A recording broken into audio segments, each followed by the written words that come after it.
And I sit right in the front of the building to greet people as they walk in the door in an open office. And two young people were standing there, a 24-year-old named Tim and a 23-year-old named Jamie. And I said, "What can I do for you?" And it was about 9 o'clock in the morning. And Jamie blurted out, "If you don't change, we're leaving." And I said, "Change what?"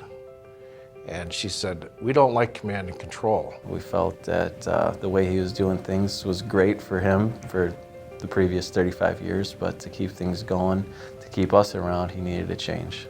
Tim said, "We want an employee-generated, employee-maintained culture. We want to define the way we work. We're tired of command and control. We're tired of your brothers yelling at us, you yelling at us, spending the first 20 or 30 minutes of every day figuring out and trying to understand what mood the owners were in." We realized that our future and the company's future were in people like Tim and Jamie's hands. So for me, the defining moment was very simple. I couldn't lose them, and I couldn't lose their approach to business.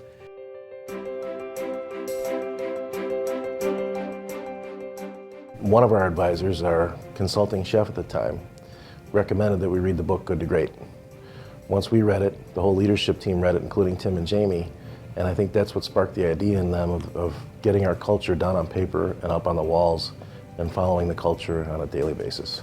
So one day in March, we started the process of developing the culture. It was March of 2006. And on a whiteboard in our conference room, one representative from each team started listing what their team thought were core values, important core values.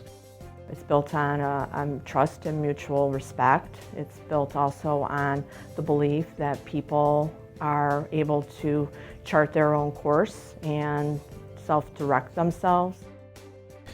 I think the most important part is getting the buy-in from every single staff and not excluding them when we were developing the culture, and just asking their opinion and saying, "What do you think?"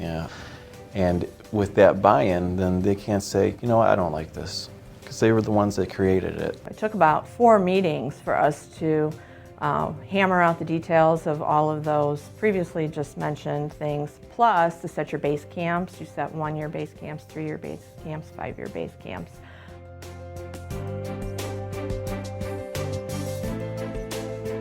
We have a monthly Good to Great Council where we meet to discuss culture items, and it gives a platform for every person in this company to have their voice heard. They broke down the departments, the silos, and got rid of the word department and got rid of the word manager and changed everything to teams. One of the key things people want is the lifelong learning. So we started Tasty Catering University.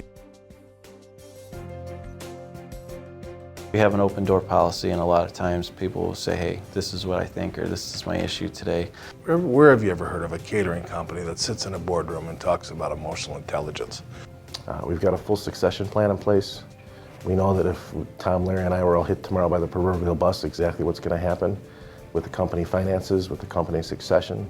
We revisited our base camps, our 1-year, 3-year, and 5-year base camps. And the council had not even been 5 years old at the time when we did this, and we had already accomplished everything that we had set out to do. Shortly thereafter, I was at a business meeting and I was handed a bunch of cards by our marketing director, Aaron, my new business cards, and I handed it to a friend of mine. It was at an Inc. conference, and he remarked, "That's an unusual title." And I said, "What's wrong with Chief Executive Officer? What's different about that?" So that's not what it says. And I looked at the card and it said Chief Culture Officer.